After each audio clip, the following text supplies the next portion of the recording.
Further, let's just start off with this, Bill. You're a believer that tariffs don't actually raise inflation. I want to ask you, where are you getting that from now? We continue to see these economic reports, whether it's ISM Manufacturing, a number of others, where prices are going up, inputs are going up as well. How do you not see tariffs causing inflation? A lot of the tariff inflation talk really is based on surveys, and surveys are showing people's anxiety as more and more people talk about tariffs and how they might raise prices. Let's take a look at how big imports are relative to GDP. It's only 14% of GDP. So we're not talking a big chunk of GDP that's going to be affected by tariffs, even if they are large tariffs and very extensive tariffs. And then we now have tariffs putting recession calls up. And again, at 14% of GDP, that's not a big lever on which to hold back GDP growth. Now, the one thing that I would say is causing a lot of uncertainty out there is whether or not President Trump is really going to make his MAGA agenda a reality or not, or whether it's going to be delayed. That, I think, is a true source of uncertainty. But in terms of tariffs and the fact that the U.S. is a relatively closed economy, these are not the ingredients of high recession pressures or high inflation pressures. You know, Bill, I really wish we had more time because, I mean, we're seeing tariffs. We're also seeing DOGE. So it feels like his MAGA agenda is already being put in place. But I really want to go to what we're actually certain about. We're certain that the auto tariffs are going to raise the cost of autos. In fact, some new numbers out from Cox, the tariffs could raise Canadian and Mexican-made vehicles by as much as $6,000. And it's especially going to hit lower-cost vehicles that impact lower-end consumers. So when we're getting this data right here, we're pretty certain this is going to raise costs, right, on a very important part of the economy, the auto sector. Frank, how often do you buy a car? I mean, auto expenditures are only 3% of consumer expenditures overall. So it's not a big ticket.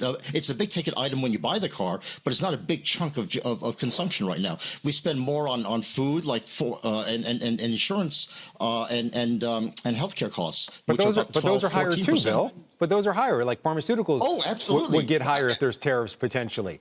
Food, we heard the Target CEO come out and say right away that the tariffs are going to raise the cost of food, like almost immediately. That's the source of inflation, right, that we have been worried about. The core inflation has been pushed up by the domestic services, not international services, not international goods. Now, Frank, if you're a tequila drinker or a big fan of avocados, I absolutely guarantee you your cost of living is going to go up. But most of us can switch from tequila to bourbon. So I think we have the possibility of switching from these high-cost imports to lower-cost domestically produced goods, and that's exactly what President Trump is trying to do. Well, I got to say, tequila is a bad example because you can only get tequila from one place. So if you're a tequila drinker, you're not going to change. But that's an aside note, Bill. You might be revealing some of the things you like to do in your off time right there. I want to get back to something very serious. We saw over a month ago that University of Michigan consumer sentiment number, the 5-year outlook, led to a sell-off. We got another number that seems to really be concerning investors. The 5-year outlook, highest read since February of 1993 at 4.1%. So whether this is a survey or not a survey, the sentiment seems to be really spot on, Bill, is that people are pulling back on spending because they're worried about a slowdown in the economy and they're worried about rising prices, I should say. That's very real.